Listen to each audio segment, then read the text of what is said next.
오늘 이 시간에는 철로역정 2부 5장 아름다움의 집을 함께 살펴보면서 신앙의 교훈들을 좀 살펴보도록 하겠습니다. 이 5장 아름다움의 집이 어떤 내용인지에 대해서 먼저 줄거리를 나눠보겠습니다. 길을 가던 크리스티아나 일행과 자비심 그리고 담대는 마침내 곤고산이라고 하는 곳에 다다르게 됩니다. 이들은 잠시 목을 축이고 이제 산으로 올라가는데 이 산으로 올라가는 길 가운데 양쪽에 샛길이 있음을 보게 됩니다. 과거 크리스찬이 이 산을 오를 때 허례와 위선이라고 하는 자들이 잘못 들어간 길임을 밤새는 설명해 주었습니다. 그리고 여기에 덧붙여서 쇠사슬과 기둥, 울타리 등으로 이 샛길을 막아 놓았는데도 불구하고 산을 오르는 고생이 싫어서 이 샛길로 가는 사람들이 있다라고도 말해 주었습니다. 이러한 담대의 설명을 들은 일행은 이제 본격적으로 곤고산을 올라가기 시작합니다. 길은 너무나 험했고 힘들었습니다. 담대는 조금만 더 가면 왕자님의 정자가 있으니 거기서 휴식을 취하자라고 말하며 힘들어서 울고 있는 크리스티아나의 막내 아들의 손을 붙잡고 계속 올라가 주었습니다. 정자에 다다른 이들은 이러한 쉴 곳을 마련해 주신 왕께 감사하며 해석자의 집에서 받아왔던 간식들을 먹고 원기를 충전하였습니다. 이윽고 다시 그들은 산을 오르기 시작했습니다. 어느 정도 산을 올랐을 때 크리스티아나는 자신이 그 정자에 먹던 음료수병을 놓고 왔다라고 하는 것을 깨닫게 되었습니다. 이에 그녀는 아들을 시켜서 그것을 가지고 와달라고 그렇게 부탁을 합니다. 그렇게 다시 길을 가던 이들은 사자가 보이는 곳에까지 이르렀습니다. 소년들은 겁을 내었지만 담대는 칼을 빼들고 앞장섰습니다. 이때 사자를 지원하러 잔인이라는 거인이 와서 이들이 넘어가지 못하도록 그렇게 막으려 하였지만 담대는 이 잔인이라고 하는 거인과의 싸움에서 승리하고 크리스티아나 일행들은 사자를 지나서 아름다움의 집에 도착하게 됩니다. 이들은 아름다움의 집까지 인도한 담대는 바로 주인에게로, 해석자에게로 돌아가게 되고 크리스티아나 일행과 자비심은 아름다움의 집에서 환대를 받으며 그곳에서 휴식을 갖게 됩니다. 그들은 거기서 약 한 달여간을 머물며 유익을 주고받았습니다. 이 아름다움의 집에 살고 있던 분별이라고 하는 처녀는 크리스티아나가 자식들을 어떻게 키웠는지를 알고 싶다고 하며 아이들에게 교리에 대한 문답을 해도 되는지 물어보았고 크리스티아나는 흔쾌히 승낙했습니다. 분별은 막내 아들인 야고보를 시작으로 셋째 요셉, 둘째 사무엘, 첫째 마태의 순으로 여러 가지 질문들을 물어보았습니다. 이러한 아들들의 대답을 모두 확인한 분별은 이 아들들을 칭찬하며 앞으로도 어머니의 말씀을 잘 듣고 또 배울 것을 당부하였습니다. 이러한 이야기를 끝으로 5장 아름다움의 집이 마무리됩니다. 이 철로역정 2부는 크리스찬의 아내인 크리스티아나와 네 아들들의 순례의 길을 보여주는 내용인데 5장에 이르러서야 이 아들들의 이름이 나오기 시작합니다. 마태가 첫째, 둘째가 사무엘, 셋째가 요셉, 넷째 야고보가 그 아들들의 이름이었습니다. 5장 아름다움의 집에는 여러 교훈들이 담겨져 있는데 이 시간에는 이 내용 속에서 크게 두 부분을 보면서 그 안에 담긴 이야기들을 주목하여 보고 신앙의 가르침들을 찾아 배워보도록 하겠습니다. 먼저는 곤고산 이야기에 대한 부분입니다. 어떤 산이라고요? 곤고산입니다. 이름부터가 좀 부담스럽지 않으십니까? 곤고산입니다. 곤고산. 오늘날에는 곤고하다라는 표현을 일상생활에서는 잘 사용하지 않습니다. 이 곤고라는 뜻을 사전에서 찾아보면 곤란하고 고통스럽다, 지치고 괴롭다, 육체적 고통과 심적 괴로움이 매우 크다라고 그렇게 설명을 하고 있습니다. 그러니까 이 곤고산이라는 것은 그만큼 힘들고 버거운 산이다라고 하는 것입니다. 듣기만 해도 막막한 이 이름의 산을 순례자 일행은 오르게 됩니다. 여기서 샛길의 존재를 보게 됩니다. 먼저 이 샛길에 대해서 좀 나눠보고자 합니다. 곤고산에 이르러보니 양쪽으로 샛길이 있었습니다. 쇠사슬로 두르고 울타리를 치기도 해서 길을 막아 놓았는데도 사람들은 이 길로 가려고 한다, 또 실제로 이 길을 가고 있다라고 하였습니다. 왜 이 샛길로 가는 것일까요? 곤고산이라고 하는 이름처럼 그 산을 오르는 것이 너무나 힘들기 때문에 이 양쪽 샛길로 그렇게 빠져나가는 것입니다. 그러면서 담대가 무슨 설명을 하냐면 왕의 종들이 말하기를 그곳으로 가면 안 됩니다. 산으로 올라가야 합니다. 라고 말하는데 그들은 듣지 않는다라고 말합니다.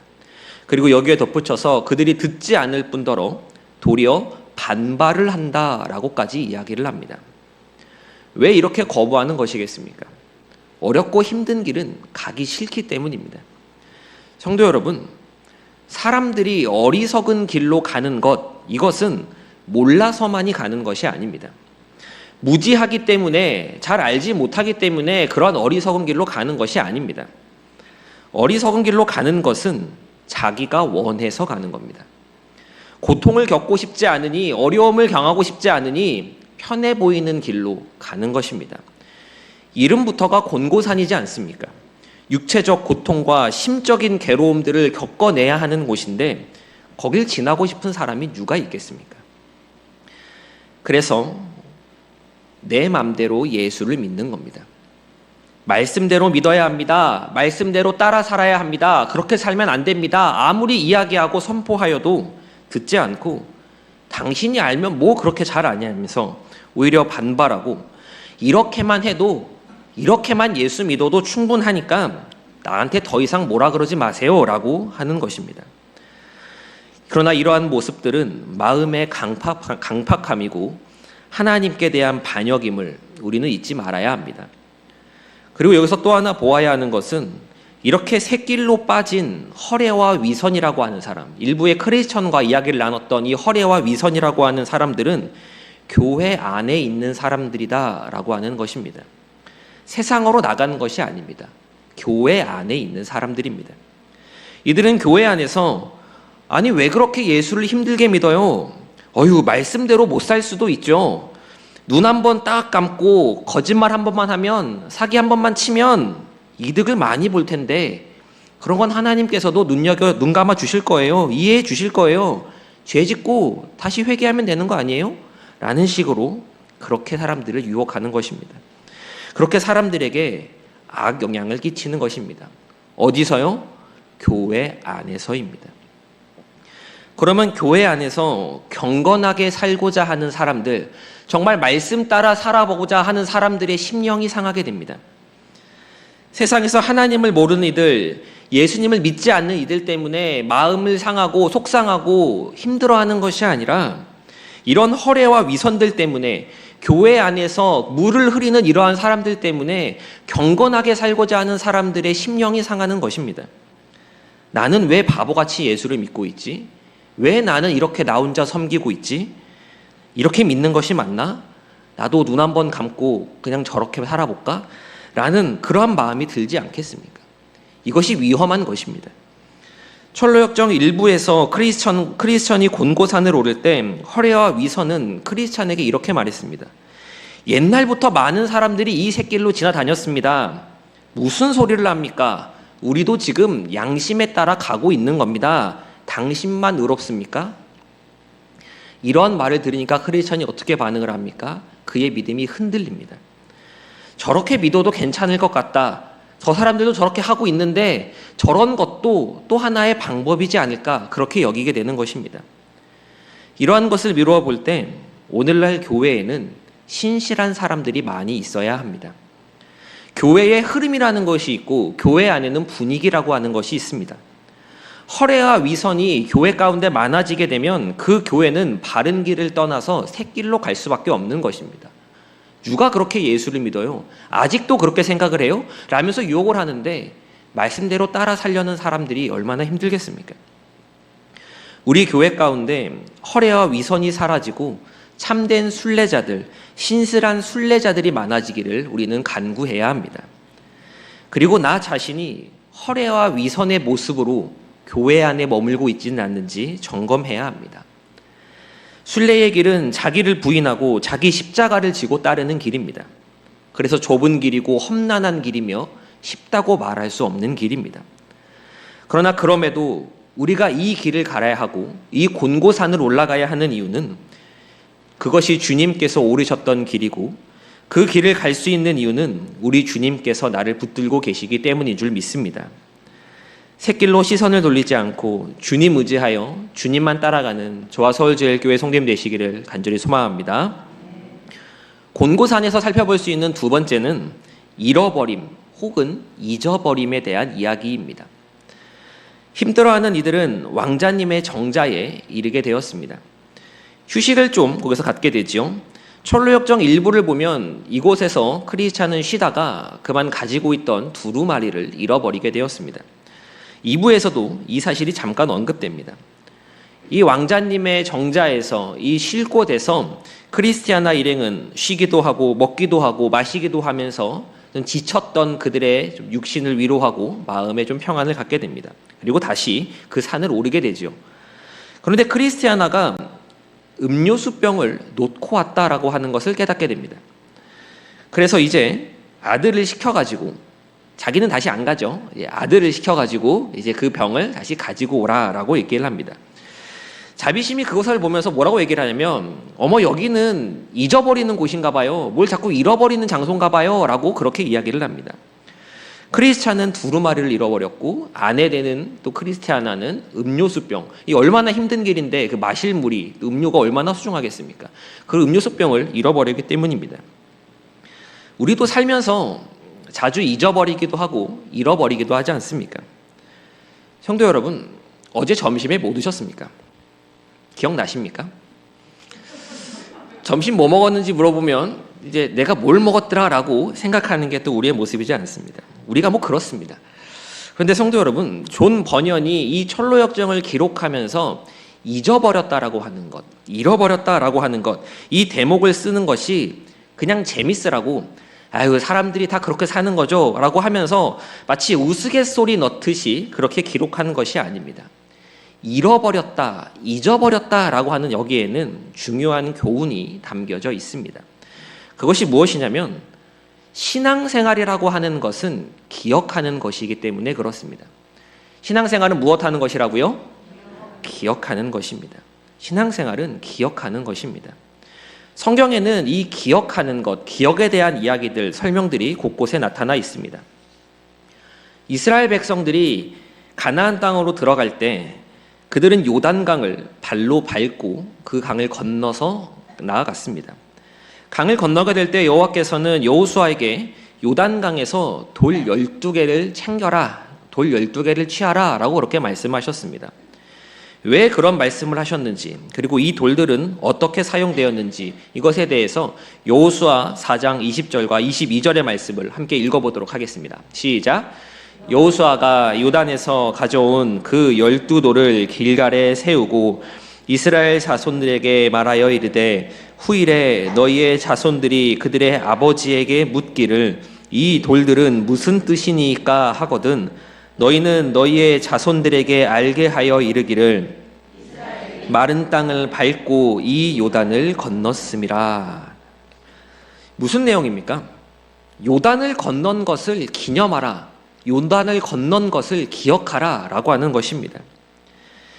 내 인생에서 일어난, 내 세대에서 일어난 하나님의 은혜만을 기억하는 것이 아닙니다.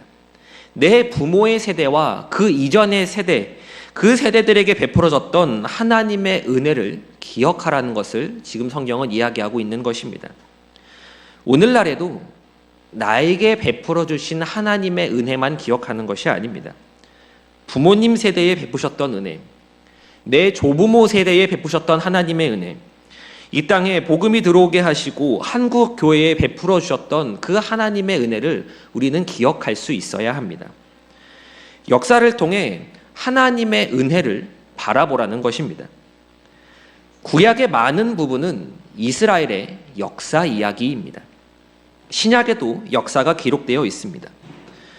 오늘날 우리가 그들의 역사, 이스라엘의 역사를 왜 살펴보는 것입니까?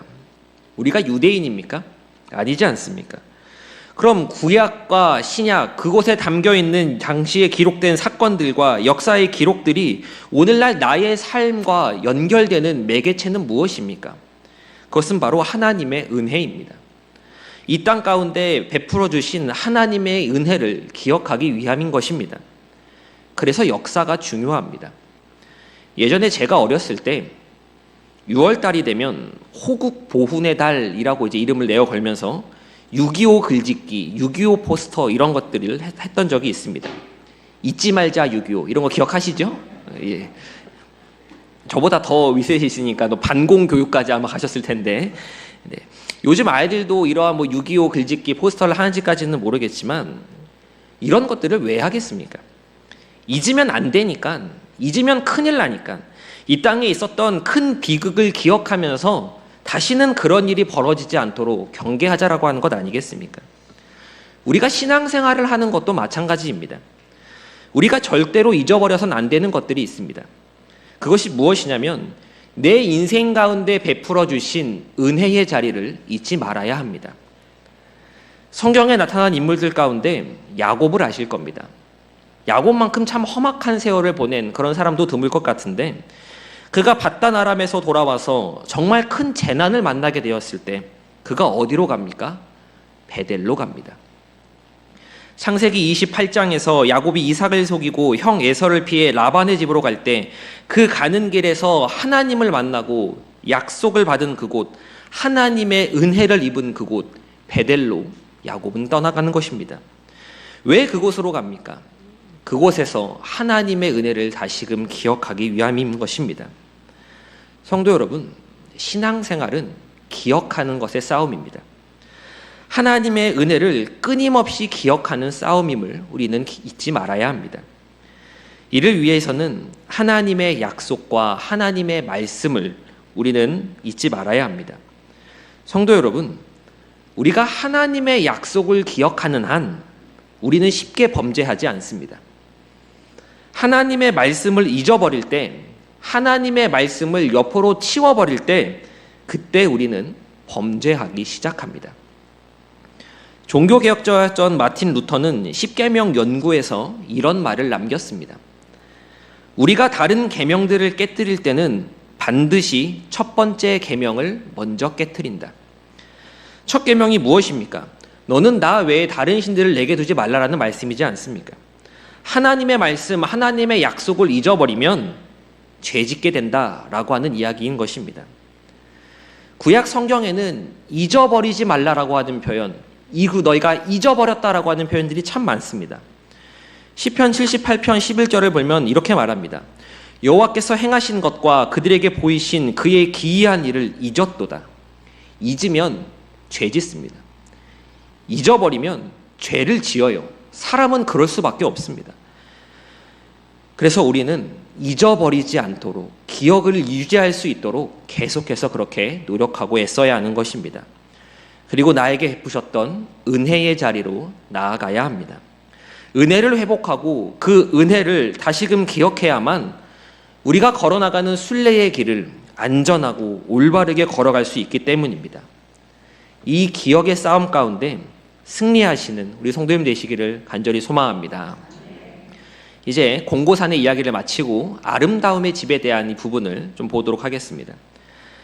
크리스티아나 일행과 자비심, 이 순례자 일행은 계속 이동하고 있습니다.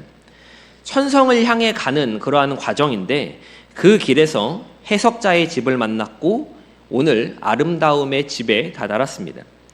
그리고 그곳에서 휴식을 갖고 평안을 누리며 회복하는 모습들이 이 철로 역정에 잘 기록되어 있습니다. 이를 보면서 첫째로 교회의 역할과 성도의 사귐에 대해서 좀 생각해 보았으면 좋겠습니다. 앞선 해석자의 집도 그렇고 이번 아름다움의 집도 그렇고 이렇게 순례자들이 쉬어가는 곳, 이러한 곳들은 교회를 나타냅니다.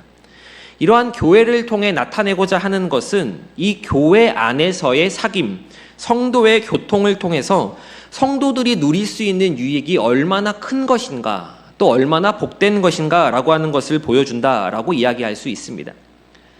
우리가 사도신경으로 우리의 신앙을 고백할 때 성도가 서로 무엇하는 것과 라고 이야기를 합니까? 교통하는 것, 교제하는 것과 라고 그렇게 고백하지 않습니까? 즉 성도의 사귐입니다. 교회 안에서의 만남, 순례자들끼리의 어울림, 교회 안에서의 사귐은 세상에서 이야기하는 모임과 또 사귐과는 아예 궤가 다릅니다. 우리가 지난주부터 연합 구역 모임으로 모이게 되었습니다. 담임 목사님께서는 주일날 성령의 사람들 거룩한 캠이라는 제목으로 말씀을 전해주지 않으셨습니까? 제가 이제 주중에 철로 역정을 이제 또 마치고 나면 또 곧바로 이어서 바로 준비를 하기 시작하는데, 이 철로 역정을 준비하고 연구하면서 주일날 말씀을 들을 때 아이고 어쩜 그렇게 타이밍이 맞아 떨어지는지 몰랐습니다. 철로 역정에서도 교회 안에서의 이 성도의 사귐, 이 성도의 교통에 대해서 이야기하는데, 담임 목사님의 말씀이 또 그런 이야기를 하시니 이것은 정말 우리 교회에 주시는 하나님의 말씀이구나 라고 하면서 제가 혼자 좀 감동을 받았었습니다. 우리는 진정한 성도의 교제를 꿈꾸며 우리 가운데 이 성도의 교통함을 부어달라고 그렇게 간구할 수 있어야 합니다. 우리는 천성을 향해 나아가는 순례자들입니다. 그러면 그런 이들이 모이는 곳, 교회는 어떤 곳이 되어야겠습니까? 앞선 해석자의 집과 이번 아름다움의 집에서 크리스티아나 일행과 자비심이 어떤 대접들을 받고 또 그 안에서 어떤 관계들을 만들어 가는지를 우리는 눈여겨보아야 합니다. 해석자의 집과 아름다움의 집은 순례자들에게 환대를 베풀었고 음식을 내주었으며 잠자리를 제공하였고 순례의 길 가운데 도움이 되는 지식들을 알려주었습니다. 이뿐만이 아니라 그곳에 있는 사람들과 교류하고 만나며 큰 유익을 얻게 되었습니다. 이러한 것들을 통해 크리스티아나와 자비심은 다시금 순례의 길을 걸어갈 힘과 용기를 얻게 되지 않았습니까? 교회는 그러한 곳들이 되어야 합니다. 여기가 목적지가 되고 도착지가 되어서 다 왔다, 교회 오면 끝났다 라고 하는 것이 아니라 다시 순례의 길을 걸어갈 수 있도록 힘을 북돋아주고 용기를 더하여주고 원기를 충전시켜주는 그러한 곳이 되어야 하는 것입니다. 그것이 참 교회이고 건강한 교회라고 말할 수 있을 겁니다. 오늘날 우리는 교회에 모여 있지만 우리 한 명 한 명이 또 하나의 교회이기도 합니다. 교회들이 모여서 교회를 이루고 있는 것입니다.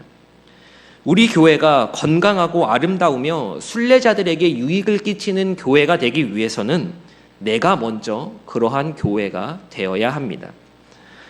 교회 안에서 진정한 성도의 사귐, 사도신경에서 우리가 고백하고 있는 것처럼 성도가 서로 교통하는 그 진정한 교제가 나로부터 시작될 수 있도록, 누구부터 시작될 수 있도록요? 나로부터 시작될 수 있도록 그렇게 간구해야 하는 것입니다. 그리하여 포기할 수 없는 이 거룩한 모임의 진가, 성도가 누리는 영광스러운 그 유익을 우리가 알고 맛볼 수 있어야 하는 것입니다. 우리 교회는 참 좋은 교회입니다. 아멘이십니까? 참 좋은 우리 교회는 앞으로 더 좋아질 것입니다. 믿으십니까? 이를 위해 교회에 지체된 자로서, 교회를 이루고 있는 또 하나의 교회로서 나는 무엇을 할 수 있을지 고민하고 함께 교회의 미래를 생각할 수 있어야 할 것입니다. 그리할 때 우리 교회는 더욱더 건강하고 아름다우며 하나님의 뜻을 따르는 교회가 되어갈 것입니다. 주의 몸된 교회를 사랑하며 성령 안에서 성도의 사귐을 이루어가시는 서울제일교회 모든 성도님 되시기를 소망합니다. 아름다움의 집에서 살펴볼 두 번째, 이제 마지막으로 살펴볼 내용인데 이것은 교리문답을 하는 내용입니다. 크리스티아나 일행은 이 아름다움의 집에서 약 한 달 정도를 머물렀다라고 이렇게 이야기를 합니다. 그런데 아름다움의 집에 살고 있는 분별이라고 하는 처녀가 크리스티나에게 말을 겁니다. 아이들이 좀 어떻게 컸는지, 그들이 어떤 믿음을 갖고 있는지 좀 알고 싶다라고 이야기하며 교리 문답을 해도 되는지라고 그렇게 물어봅니다. 크리스티아나는 그렇게 하라고 이야기를 합니다. 그래서 분별이 제일 막내인 야고보에게 질문을 시작합니다.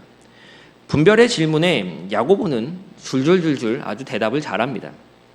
성도 여러분, 막내 아들, 가장 어린 아들이죠. 과거 곤고산에서 길이 너무 힘들어서 울던 그 아이입니다.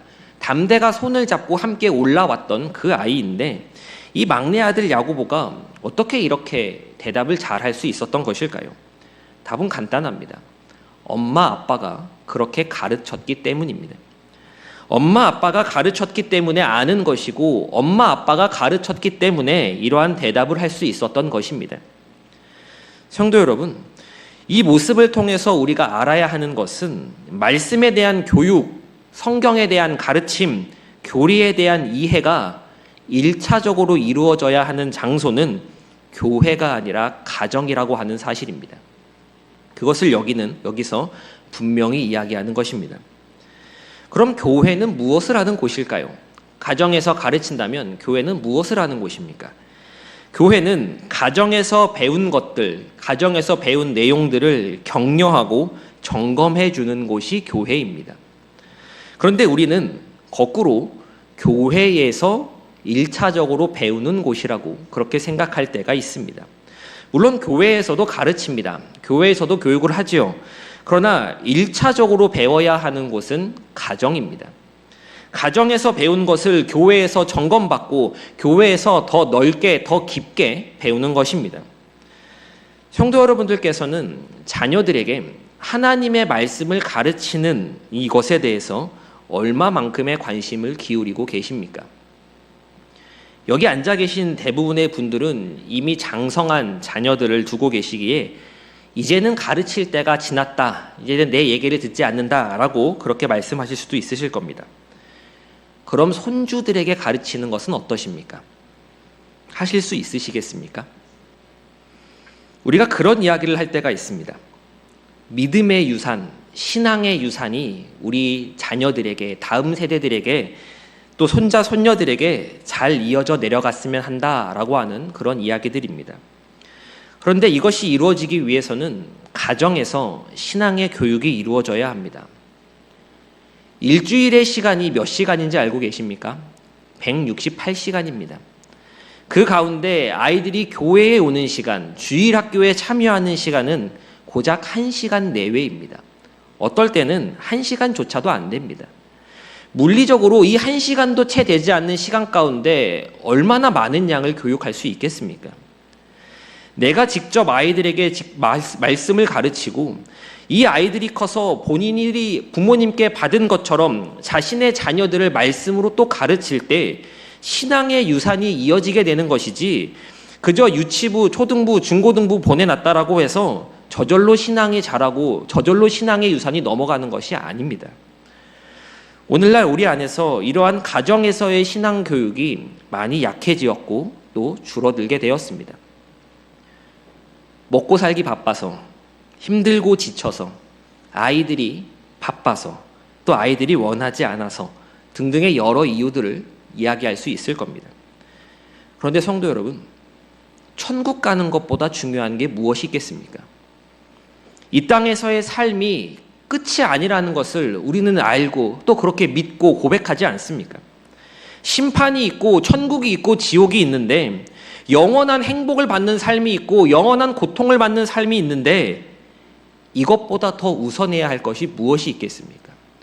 조금 더 좋은 학교에 들어가고 조금 더 돈을 많이 버는 직장에 그렇게 들어가서 신앙을 잃어버리게 된다면 그것이야말로 너무나 안타까운 일이 되지 않겠습니까? 우리는 진짜로 천국과 지옥이 있음을 믿는 사람들이 맞습니까? 정말로 최후 심판이 있다라고 하는 것을 고백하는 사람들이 맞냐라고 하는 것입니다. 요새 보면 자녀 교육은 부모가 알아서 한다라고 하는 기조가 굳어지고 있는 것 같습니다. 옛날에는 아이들을 동네 어른들이 교훈하기도 하고 할머니, 할아버지가 야단도 치면서 그렇게 자녀들을 교육했었는데, 요즘 그런다고 하면 부모들이 펄쩍 뜰 겁니다. 그러다 보니 이 신앙의 교육이라고 하는 것에 있어서도 할머니, 할아버지들이 그냥 자식들에게 맡겨놓게 되기 일상입니다. 그런데 부모로부터 이러한 신앙의 교육을 철저하게 전수받지 못한 이들이 자신들의 자녀에게는 그 신앙의 교육을 하려고 할까요? 안 할 겁니다. 부모로부터 충분히 신앙 교육을 받았어도 이 교육을 자신의 자녀들에게 할지 안 할지, 제대로 전해지게 될지 끊어지게 될지는 그야말로 반반의 확률일 텐데, 그것조차 받지 않은 사람이라고 한다면 무엇을 얼마나 기대할 수 있겠습니까? 그리고 이러한 모습의 결과값들을 오늘날 우리가 우리의 눈으로 보고 있지 않습니까? 교회가 점점 늙어가고 있습니다. 교회에 어르신들은 많은데 젊은 사람들은 적고 어린 사람들은 없습니다. 이건 한국 교회의 90% 이상이 겪고 있는 상황이라고 해도 지나치지 않을 겁니다. 그렇기 때문에 먼저 가정을 살려야 교회가 살아날 수 있는 것입니다. 가정이 회복되어야 교회가 회복되고 가정이 바로 서야 교회가 바로 설 수 있는 것입니다. 가정에서 신앙에 대한 말씀, 이것에 대해 이야기하지 않으면서 내 자식들이 어련히 내 길을 따라 오렸거니, 그렇게 내 신앙의 믿음의 유산들이 제대로 전달되겠거니 라고 바라는 것은 너무나 이상적인 생각일 뿐입니다. 분별이 내 아들들에게 했던 질문과 대답들이 철로역정 2부 5장 아름다움의 집 끝부분에 잘 기록되어 있습니다. 성도님들께서 이 질문들이 나에게 향해 왔다라고 할 때 이 아이들처럼 그렇게 대답하실 수 있으시겠습니까? 이 질문들을 내 자녀들에게 했다라고 했을 때 내 자녀들은 어떤 대답을 내놓을 것이라고 생각을 하십니까? 상황이 심각합니다. 이대로 간다면 지금 여기 계신 성도님들, 어르신들 다 천국 가시고 나면 교회에 누가 앉아 있겠습니까? 얼마나 모이겠습니까? 수요일, 금요일에는 나오겠습니까? 하나님의 교회인데 설마 망하겠어? 하나님이 어떻게든 채워 넣으시겠지? 아닙니다. 우리가 해야 하는 것은 해야 하는 것입니다. 지금이라도 가정에서 자녀들에게 또 손주들에게 말씀을 가르치셔야 합니다. 늦었다고 생각할 때가 정말 늦은 것이겠지만 그래도 오늘 돌이키는 것이 1년 뒤에 돌이키고 5년 뒤에 돌이키고 10년 뒤에 돌이키는 것보다는 빠르지 않겠습니까? 화면에 담겨있는 이 문구가 있지 않습니까? 가정을 바로 세우는 교회, 이거 그냥 보기 좋으라고 써놓은 문구가 아닙니다. 뭔가 있어 보이려고 해놓은 것도 아닙니다. 당장 필요한 것, 살려야만 하는 것, 늦었지만 그래도 아직은 골든타임의 끝자락에 걸쳐 있는 것, 그것이 가정이기에 매번 이를 기억할 수 있도록, 매번 이를 상기할 수 있도록 그렇게 해놓은 것입니다. 가정이 바로 서고 회복되기 위해서는 하나님의 말씀밖에 없는 줄 믿습니다. 그 말씀이 가정을 살리고 교회를 살려가는 것입니다. 말씀을 가르치기 위해서는 말씀을 알아야 하고, 말씀을 알기 위해서는 말씀을 배워야 합니다. 성도 여러분, 말씀을 배우는 일에 있어서 더욱 열심 내시기를 소망합니다. 나는 천국 가는데 내 자식들은, 내 손주, 내 손자, 손녀들은 천국에 못 간다고 하면 그 얼마나 가슴 찢어지는 일이겠습니까? 가정을 위해서, 아이들을 위해서, 손자, 손녀들을 위해서 조금만 더 열심 내시는 저와 서울제일교회 모든 성도님 되시기를 간절히 소망합니다. 내용을 정리하도록 하겠습니다. 오늘은 곤고산과 아름다움의 집에서의 교훈을 살펴보았습니다. 예수를 믿는다고 하는 것에 있어 쉬워 보이는 길은 언제나 있어 왔습니다. 모든 세기에 걸쳐서 내가 이렇게 예수를 믿어야 하나, 저렇게 하면 예수를 좀 더 쉽게 믿을 수 있을 것 같은데 라고 하는 그러한 유혹들은 늘 존재해 왔고 오늘날 우리 곁에도 존재하고 있습니다. 조금만, 아주 조금만 타협해도 뭐가 좀 될 것 같습니다. 숨통이 좀 풀릴 것 같고 뭔가 좀 잡힐 것 같습니다. 그러나 그 길은 필경 사망의 길이라 성경은 기록합니다. 진리에 있어서, 믿음과 신앙에 있어서는 타협해서는 안 됩니다. 말씀만을 따라가야 할 줄 믿습니다. 또한 공고산의 정자에서 배우는 것은 무엇입니까? 기억하라는 것이었습니다. 하나님의 은혜를 기억해야 합니다. 옛적에 받은 그 은혜, 나에게 부어주신 그 은혜의 자리를 우리는 잊지 말아야 하고 하나님의 약속과 하나님의 말씀을 굳게 붙들어야 합니다. 우리가 매일 성경을 읽는 이유가 무엇입니까? 작년에도 읽고 재작년에도 읽고 올해도 읽고 있고 내년에도 읽을 이유가 무엇입니까? 하나님께서 우리에게 주신 말씀들과 약속들이 이 안에 담겨 있기 때문입니다. 그 말씀들과 약속들을 기억하기 위해서 우리는 성경을 날마다 읽는 것입니다. 기억하는 성도에게 소망이 있는 줄 믿습니다. 아름다움의 집에서는 무엇을 나누었습니까? 성도의 사귐을 배웠습니다. 교회는 성령께서 하나 되게 하신 이들이 모인 거룩한 사귐의 공동체입니다. 모이기를 패하는 어떤 사람들의 습관과 같이 하지 말고 모이기를 힘쓰라고 성경은 그렇게 권면합니다. 그리고 그 모임이 세상의 헛된 모임, 세상의 이야기들, 세상의 평가들을 나누는 장이 아니라 은혜를 나누고 은혜를 기억하는 그러한 모임이 되어야 할 줄 믿습니다. 그리고 마지막으로 교리 교육에 대해서, 가정에서의 신앙 교육에 대해서 함께 나누었습니다. 믿음의 유산이 우리 가족들에게, 우리 자녀들에게, 손자와 손녀들에게 제대로 전달될 수 있도록 우리는 애쓰고 노력해야 합니다. 나만 잘 믿으면 어련히 따라오겠거니 사탄이 그 꼴을 보고만 있겠습니까? 교회는 교회대로, 가정은 가정대로 할 수 있는 최선을 다해야 할 것입니다. 사탄은 다음 세대가 아니라 다른 세대가 일어나도록, 말씀을 모르고 하나님을 알지 못하는 세대가 일어나도록, 마치 여호수아가 죽고 그 백성의 장로들이 죽자 여호와의 행하신 일을 알지 못하는 그러한 세대가 일어난 것처럼 오늘날에도 그러한 세상을 만들기 위해서 지금도 애를 쓰고 그렇게 이끌어가고 있습니다. 이러한 사탄의 전략을 그냥 눈으로만 보고 있어야겠습니까?